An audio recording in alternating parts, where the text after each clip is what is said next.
আসসালামু আলাইকুম প্রিয় দর্শক, অন্য মঞ্চের আলোচনায় আপনাদের সকলকে আমন্ত্রণ জানাচ্ছি। বাংলাদেশে যখনই দেখবেন কোন রাজনৈতিক দলকে নিষিদ্ধ কিংবা ভাঙার চেষ্টা হয়, রিফাইন বা নতুন ভাবে সাজানোর চেষ্টা হয়, তখনই বুঝবেন যে বাংলাদেশ আসলে বড় ধরনের রাজনৈতিক সংকটে পড়েছে। 2024 সালে সেনাবাহিনী, সুশীল সমাজ বা সুশীল নেতারা, আমলা আর বিদেশিরা মিলে ক্ষমতা দখল করার পর থেকে আওয়ামী লীগকে যে কতবার ভাঙা হলো আর কতবার গড়া হলো, কতবার রিফাইন করা হলো, তার সবটাই তো আপনারা জানেন। আসলে 2 বছর পার হওয়ার পরও আওয়ামী লীগের জায়গাতেই আছে। ক্ষমতার নাটাই এখনো শেখ হাসিনার হাতেই আছে, শেখ হাসিনাও আছেন তার জায়গাতেই, কিন্তু আবারও সেই রিফাইন্ড আওয়ামী লীগ, আবারও সেই মাইনাস শেখ হাসিনা। আসলে বাংলাদেশে আর কোনো রাজনীতি নেই আওয়ামী লীগ ছাড়া, শেখ হাসিনা ছাড়া। এটাই বাস্তবতা, এটাই বাংলাদেশ।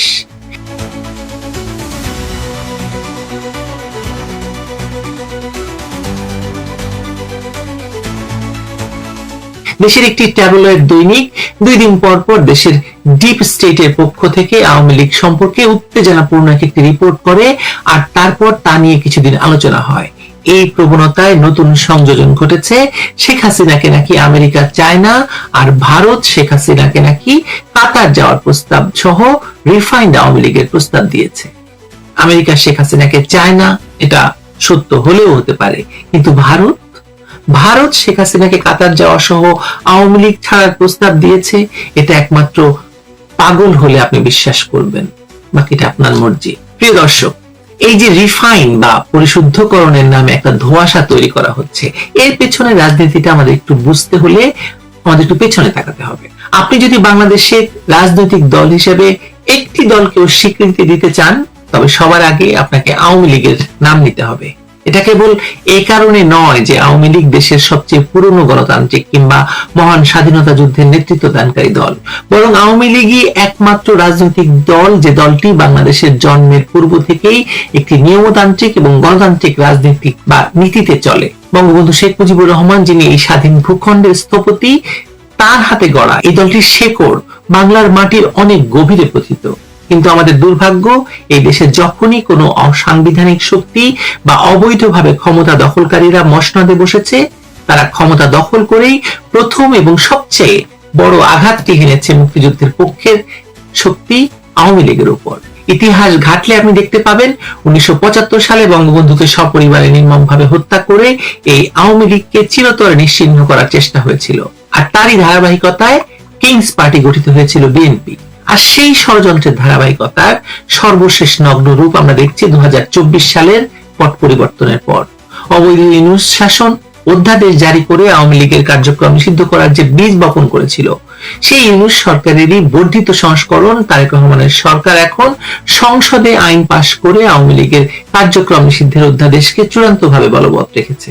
সুতরাং রিফাইন বা সংস্কারের নামে বর্তমানে যা চলছে তা মূলত দলটিকে ভেতর থেকে ধ্বংস করার সেই পুরনো নীল নকশারই নতুন সংস্করণ। এই বিশ্লেষণটি করতে গেলে এই মৌলিক সত্যগুলোকে আপনার মনে রাখতে হবে এবং এগুলোকে আপনি এড়াতে পারবেন না। এই নতুন ষড়যন্ত্রের নাম দেওয়া হয়েছে মাইনাস হাসিনা ফর্মুলা বা রিফাইন্ড আওয়ামী লীগ। এটা বহুদিন ধরে আপনি শুনে আসছেন।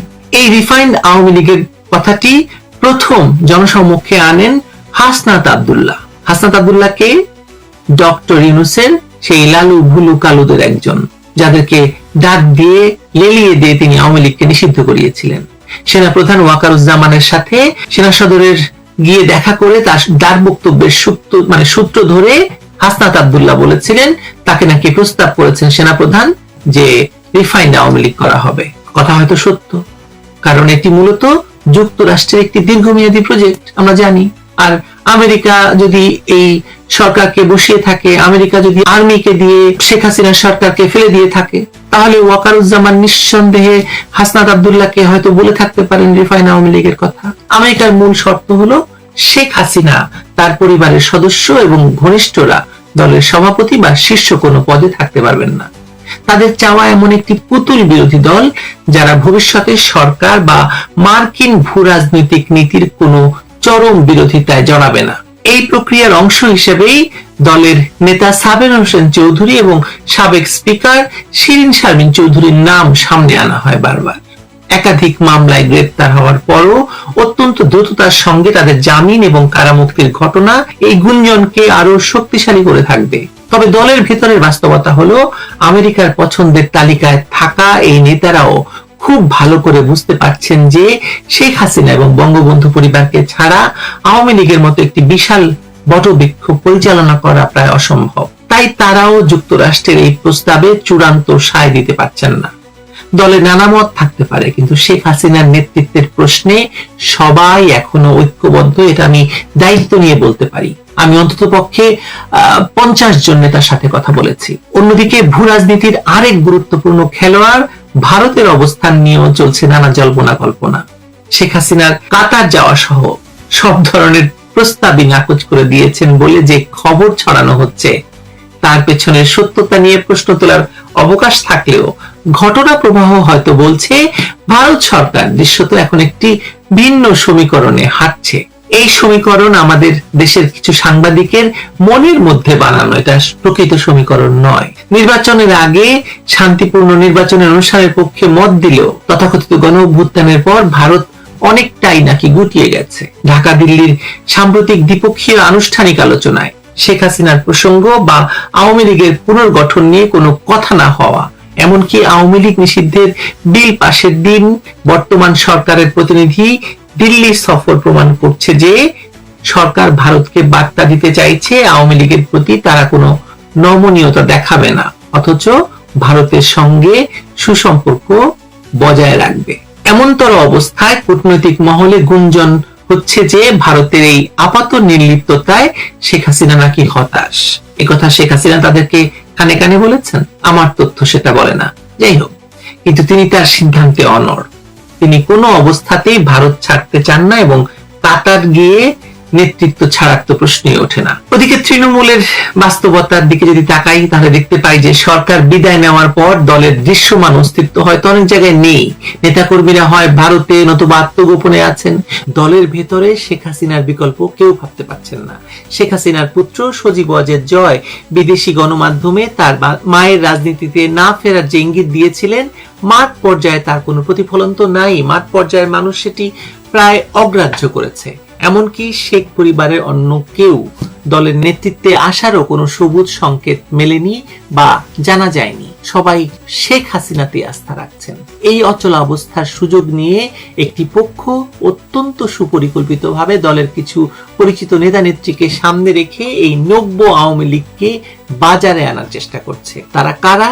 কারা আবার সেই যে বাংলাদেশের ডিপ স্টেট বলে কথিত যারা আছে তারা। দেশের শীর্ষ 2 জন ব্যবসায়ী এবং কয়েকজন সেনা অনুগত ব্যক্তির মাধ্যমে কলকাতায় আশ্রয় নেওয়া আওয়ামী লীগের নেতাদের প্রস্তাব দেওয়া হচ্ছে যে শেখ হাসিনার বিরুদ্ধে অভিযোগ দিলে তাদের দেশে ফিরে রাজনীতি করার এবং নির্বাচনের সুযোগ দেওয়া হবে। এই ফাঁদে পা দিয়ে চীন বা পাকিস্তানের সঙ্গে ব্যবসা থাকা কিছু নেতা নিজেদের স্বার্থ রক্ষায় দলের বিরুদ্ধে চক্রান্তে পা বাড়াচ্ছেন বলেও খবর আসছে। কোনোটাই সমর্থিত কোনো সূত্র নিশ্চিত করছে না। ভারতের অবস্থান নিয়েও যা বলা হচ্ছে তা যে সত্য নয় সে কথা তাদেরকে কে বোঝাবে? ঢাকা দিল্লি সাম্প্রতিক আনুষ্ঠানিক বৈঠক শেষে শেখ হাসিনা প্রসঙ্গ না আসাটাকে যারা ভারতের আগ্রহ হারানো হিসেবে দেখছেন বা দেখাচ্ছেন, তারা আসলে একটি কূটনৈতিক বাস্তবতাকে রাজনৈতিক প্রচারণায় পরিণত করছেন। দ্বিপাক্ষিক আনুষ্ঠানিক বৈঠকে একটি দেশের আশ্রয় প্রার্থী সাবেক সরকার প্রধান নিয়ে আলোচনা না হওয়াটাই স্বাভাবিক কূটনৈতিক রীতি। ভারত তার নিজের স্বার্থের হিসেবে চলে। শেখ হাসিনাকে কাতার পাঠানোর মতো আত্মঘাতী সিদ্ধান্ত নেওয়ার মতো বোকা দিল্লি নয়, কারণ শেখ হাসিনা ভারতের বন্ধু।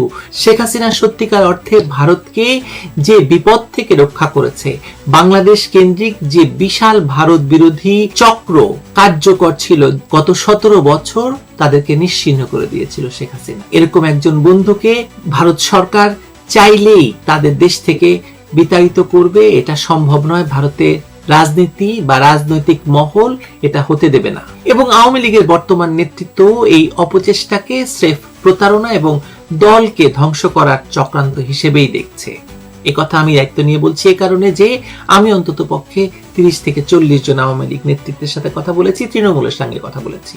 2006 সালে 1/11 এর সময়ও ঠিক একইভাবে -2 ফর্মুলার নামে শেখ হাসিনাকে বাদ দিয়ে একটি সংস্কারপন্থী আওয়ামী লীগ গড়ার চেষ্টা করেছিল পশ্চিমা শক্তি এবং ইউনূস তার নেতৃত্বে ছিলেন। ইতিহাস সাক্ষী তৃণমূলের প্রবল প্রতিরোধের মুখে সেই ষড়যন্ত্র মুখ থুবড়ে পড়েছিল। এবারও পরিস্থিতি ভিন্ন নয়। চক্রান্তকারীরা খুব ভালো করেই জানে হাসিনাহীন আওয়ামী লীগ টিকবে না, আর হাসিনাবিহীন আওয়ামী লীগ হবে না।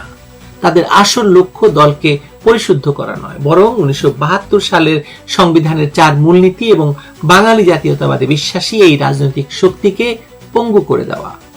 তবে শেখ হাসিনা বসে নেই।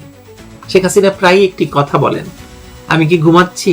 আমি তো ঘুমাইনি, আমি জেগে আছি। এই চরম প্রতিকূল অবস্থাতেও তিনি দলের হাল শক্ত হাতে ধরে রেখেছেন। আত্মগোপনে থাকা নেতাদের উপর নির্ভর না করে তৃণমূলকে চাঙ্গা করতে তিনি নিজেই জেলায় জেলায় ভার্চুয়াল মিটিং করছেন। ইতিমধ্যে দেশের 64টি জেলার মধ্যে প্রায় 30টি জেলার কর্মীদের সঙ্গে তার দীর্ঘ আলোচনাও শেষ হয়েছে। তিনি ঘন্টার পর ঘন্টা কর্মীদের কথা শুনেছেন, তাদের সাহস যোগাচ্ছেন এবং অত্যন্ত দৃঢ়তার সঙ্গে বার্তা দিচ্ছেন যে চক্রান্তকারীদের দিন ফুরিয়ে আসছে। তিনি বেঁচে থাকতে এই দল শেষ হবে না, তিনি অচিরেই ফিরবেন এবং কর্মীদের উপর হওয়া প্রতিটি নির্যাতনের বিচার নিশ্চিত করবেন। এই যে তৃণমূলের সঙ্গে তার সরাসরি সংযোগ, এটাই আওয়ামী লীগের আসল প্রাণশক্তি। তাই ডিপ স্টেটের এই রিফাইন্ড চক্রে পড়ে আওয়ামী লীগ হয়তো সাময়িকভাবে হোঁচট খাবে, কিন্তু এই দলকে শেকড় থেকে উপড়ে ফেলা কখনোই সম্ভব নয়। আর ভারতকে কেন্দ্র করে সবসময় একটা প্রচারণা বাংলাদেশের কিছু সাংবাদিক আর ডিপ স্টেটের সবচেয়ে প্রিয় বিষয়। আগেই বলেছি, আওয়ামী লীগ নেই তো বাংলাদেশের রাজনীতি নেই। আওয়ামী লীগ ছাড়া বাংলাদেশের রাজনীতি বাঁচবে না। মানে দেখবেন, আপনি আওয়ামী লীগকে যদি দীর্ঘকাল বা আরো কিছুদিন নিষিদ্ধ রাখে, আওয়ামী লীগের রাজনীতি উন্মুক্ত না করে, বাংলাদেশে অরাজনৈতিক শক্তি ক্ষমতা দখল করবে। আপনি লিখে রাখতে পারেন। ভালো থাকবেন। গ্রীষ্মের প্রচন্ড তাপদাহ চলছে, তার সঙ্গে সারা বাংলাদেশে বিদ্যুৎ সংকট। গ্রাম অঞ্চলে 12 থেকে 13 ঘন্টা পর্যন্ত বিদ্যুৎ থাকছে না। শহরের অবস্থা একটু ভালো, কিন্তু শহরে আবার যে ট্রান্সপোর্ট,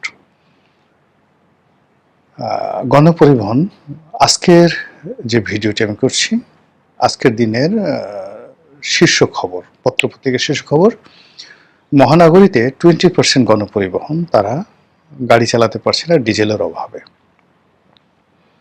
গণপরিবহন নেই, আর প্রত্যেকটি পেট্রোল পাম্পে যে পেট্রোলের জন্য দুর্বিষহ অবস্থা, এটি পেট্রোলের দাম বৃদ্ধি করার পরও কমেনি।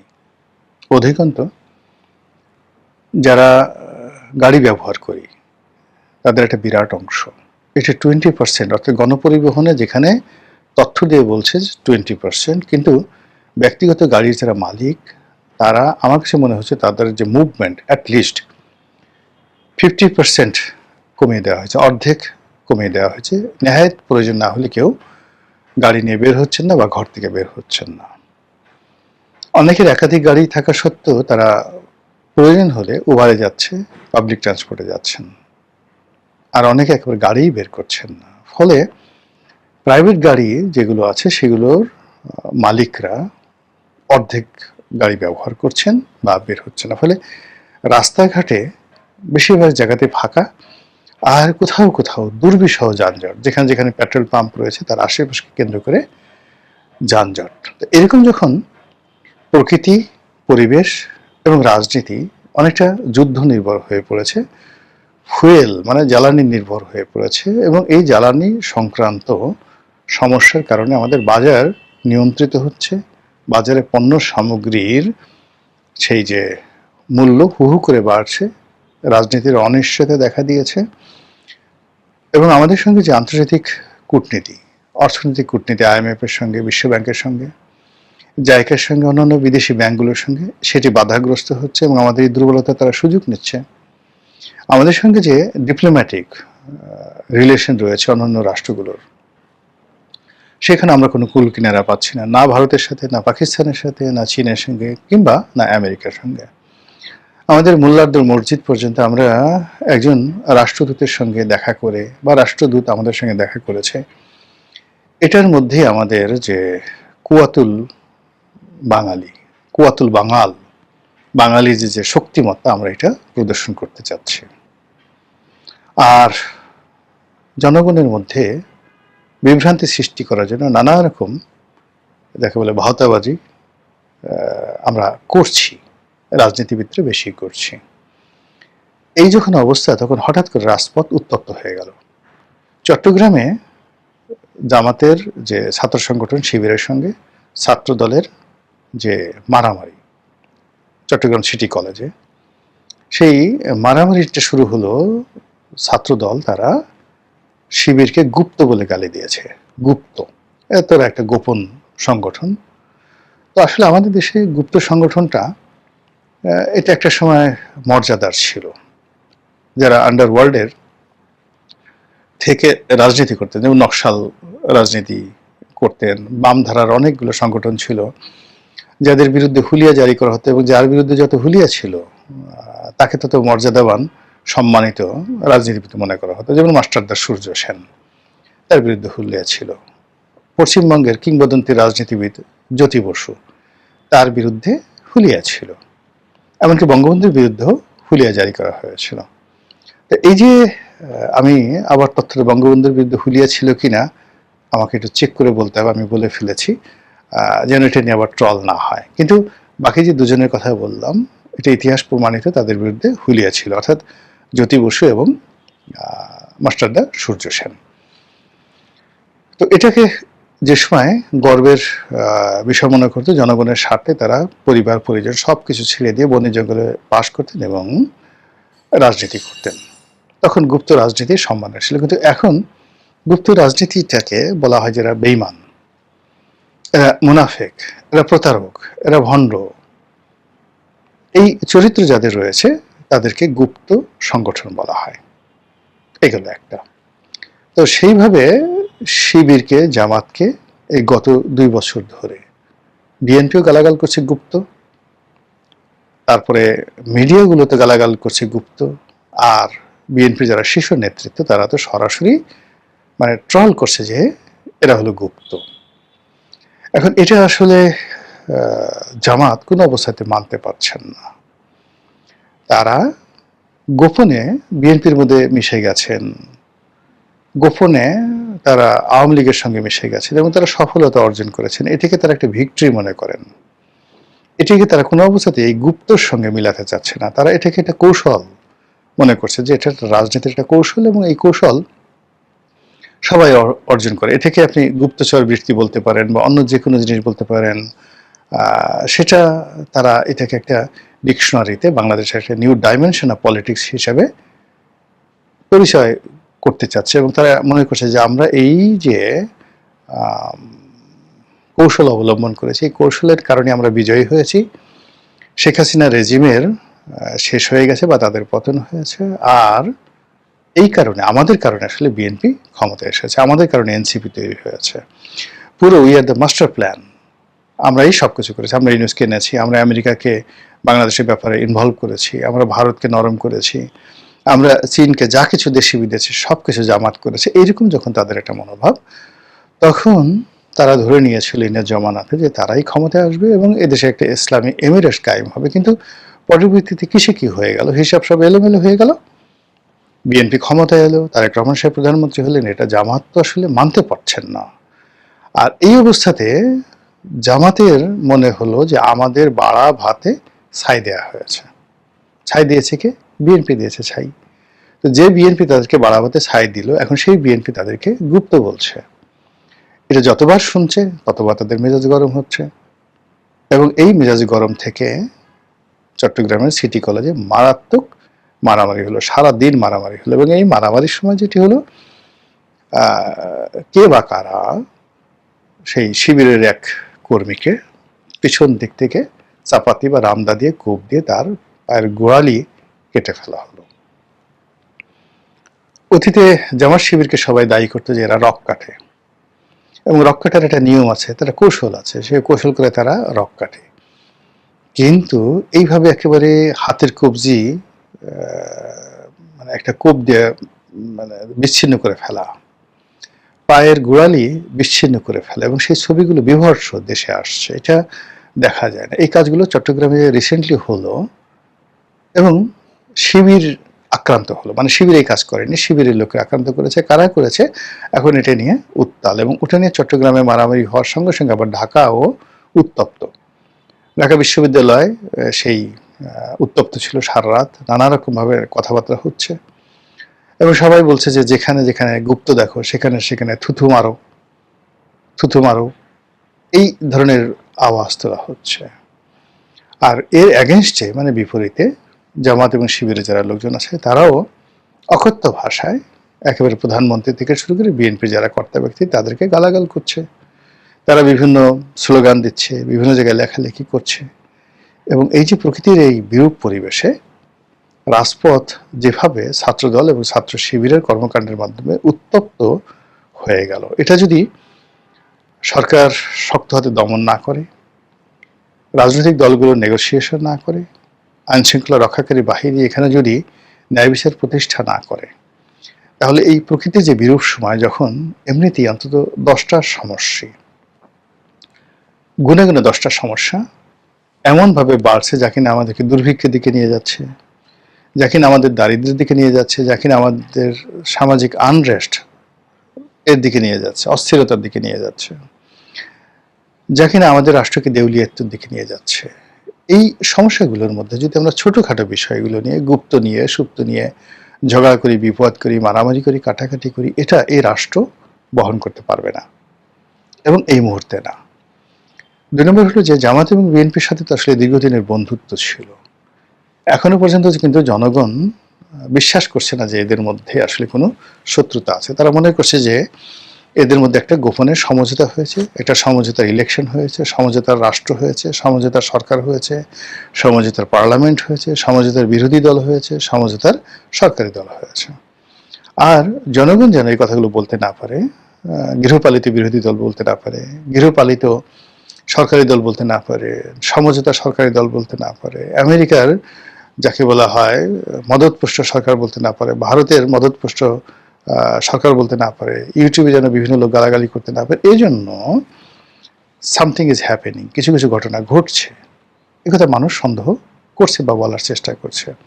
তো সেই কথাগুলোকে ধামাচাপা দেওয়ার জন্য অনেকে মনে করছে যে রাজপথ উত্তপ্ত করার চেষ্টা করছে, বা জামাতের নেতৃত্বে যে 11 দল তারা জুলাই সনদ নিয়ে মাঠ ঘোলা করার চেষ্টা করছে, খুব হুঙ্কার ধামকার দিচ্ছে, রাস্তায় নেমে এসে সরকারকে মানে এই দাবি দাওয়া মেনে নিতে বাধ্য করা হচ্ছে। আবার সরকারও তাদেরকে নিয়ে বিভিন্ন রকম উস্কানিমূলক কথাবার্তা বলছে, তারপরে জুলাই সনদের পক্ষে নানা রকম বিবৃতি তৈরি করছে। পুরো জিনিসগুলোই মানে লোকজন, সাধারণ মানুষ কি মনে করছে বড় ব্যাপার নয়, কিন্তু যারা একটু চিন্তাশীল তারা মনে করছে এগুলো হয়তো সাজানো। আমার এখানে ব্যক্তিগতভাবে কোনো অভিমত নেই, আমি জামাতের পক্ষেও বলবো না, সরকারের পক্ষেও বলবো না, আমি শুধুমাত্র এই ঘটনাগুলো বললাম যে এই ঘটনাগুলো ঘটছে। কিন্তু যেটা আমি বলতে চাই দ্ব্যর্থহীনভাবে, সেটি হলো যে যদি সাজানো কোনো নাটক হয়, পুতুল নাচের মতো কোনো ঘটনা হয়, এবং সেই ঘটনা নিয়ে যখন অনার সৃষ্টি তৈরি হয়, সেই অনার সৃষ্টি শত্রুতা কিন্তু সাধারণ শত্রুতার চেয়ে মারাত্মক হয়। অভিনয় করতে করতে যদি কেউ দ্বন্দ্ব এবং সংঘাতে জড়িয়ে যায়, সেই দ্বন্দ্ব এবং সংঘাতের যে ক্ষয়ক্ষতি এবং পরিণাম, নর্মালি আপনি যখন সিদ্ধান্ত নিয়ে আমার সঙ্গে মারামারি করবেন, প্ল্যান করে মারামারি করবেন, তখন আমি এবং আপনি, আমাদের শরীর, আমাদের মন, আমাদের মস্তিষ্ক সর্বোচ্চ সতর্কতায় থাকে to get the highest benefit, নিজেকে জেতানোর জন্য, প্রতিপক্ষকে পরাজিত করার জন্য। কিন্তু আমরা ভাবিকে দেখানোর জন্য, ভাসুরকে দেখানোর জন্য, ভাতারকে দেখানোর জন্য, নাংকে দেখানোর জন্য, দর্শকদেরকে দেখানোর জন্য কখনো যখন অভিনয় করে বন্ধুর সঙ্গে আমরা শত্রুতা করার চেষ্টা করি, এবং সেই শত্রুতা করতে করতে করতে গিয়ে যখন ব্যাপারটা সিরিয়াস হয়ে যায়, তখন কিন্তু কোনো কিছু নিয়ন্ত্রণের মধ্যে থাকে না, এবং ওখানে যারা এই ভং দেখায় তারা পরস্পরের এত বড় ক্ষতির কারণ হয়ে যায়, একে অপরদের দ্বারা এতটা ক্ষতিগ্রস্ত হয়, অপমানিত হয়, লাঞ্ছিত হয়, অনেক সময় জীবন নিয়ে টানাটানি লেগে যায়, অনেক সময় মারা যায়। এবং এইগুলো এতটা মারাত্মক আকার ধারণ করে, যার একটা অনবদ্য দৃশ্য, বিয়োগাত্মক, যেটা বলে one of the greatest tragedy ever made in the history, the literature, সেটা হলো শাহনামা, মহাকবি ফেরদৌসির শাহনামা। শাহনামাতে অসংখ্য গল্প আছে, সেই গল্পের মধ্যে সোরাব এবং রুস্তম, এই গল্পটি আপনারা জানেন। তো সেই সোরাব রুস্তমের ঘটনায়, যে সোরাব জানতেন রুস্তম তার পিতা, কিন্তু রুস্তম জানতেন না সোরাব তার সন্তান। যুদ্ধ শুরু হলো এবং যে ঘটনাটা ঘটলো, পিতার হাতে পুত্র নিহত হয়ে গেল। আমরা শৈশবে এই সোরাব রুস্তমের কাহিনী পড়েছি। আরব্য সাহিত্যে, পারসিক সাহিত্যে বা ইংরেজি সাহিত্যে এটা যত সুন্দর করে বর্ণনা করা হয়েছে, আমরা বাংলাতে অত সুন্দর করে ওই হৃদয় বিদারক কাহিনী বর্ণনা করতে পারিনি, ফলে আমরা ওটার মর্মার্থ এখনো বুঝতে পারি না।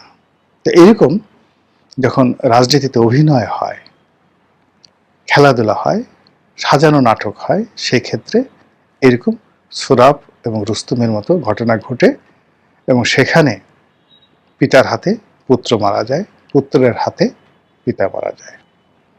একই ঘটনা, ঠিক এরকম সোরাব রুস্তমের মতো এরকম ঘটনা মহাভারতে ঘটেছিল, দুই ভাইয়ের সঙ্গে, একই মায়ের পেটের দুই ভাই।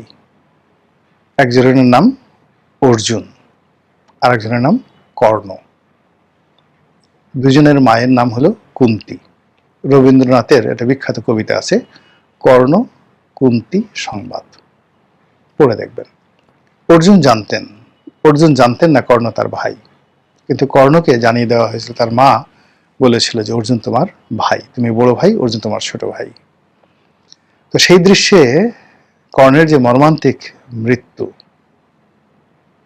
সেটা মহাভারতে যেভাবে ফুটিয়ে তোলা হয়েছে, সেই দৃশ্য যেন 2026 সনের এই গ্রীষ্মকালে, প্রকৃতির এই বিরূপ সময় আমাদের ভাগ্যে না ঘটে, মহান আল্লাহর কাছে সেই ব্যাপারে পানাহা চাই। আসসালামু আলাইকুম রহমতুল্লাহি ওয়া বারাকাতুহু।